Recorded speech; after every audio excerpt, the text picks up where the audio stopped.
daripada Kuala Kerai semata-mata naik kereta api sepenuh 31 Ogos.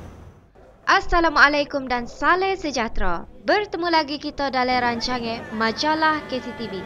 Hari ini saya nak kongsi pasal perjalanan kereta api pertama selepas banjir.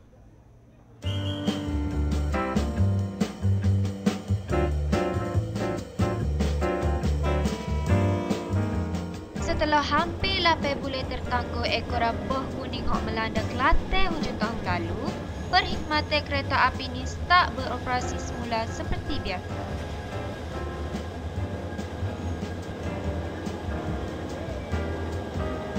Kereta api ulik-alik ni start gerak pukul 3 pagi dari Tupak ke Kemubu dan akan berhenti di 21 buah stesen kecil sepanjang laluan itu. Kadar tambah minimum adalah sebanyak seria sahaja. Perjalanan kereta api ini melibatkan laluan sejauh 150 km bermula dari Tumpak ke Kemubu di Kuala Kerai. Train tempatan ni memang popular di negeri Kelantan ni. Penduduk sekitar bandar-bandar di Masih Mas, Waka Baru, Tanah Merah dan Kerai sebab banyak menggunakan perkhidmatan train tempatan ataupun lokal train.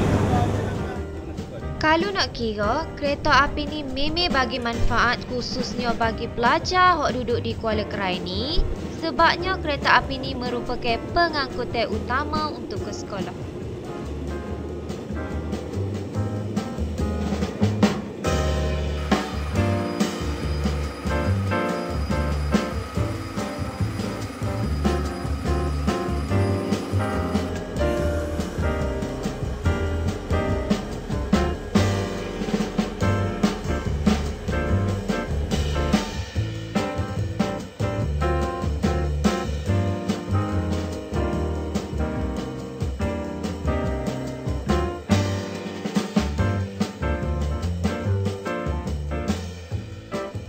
Setakat itu saja untuk hari ini dalam segmen Majalah KCTV.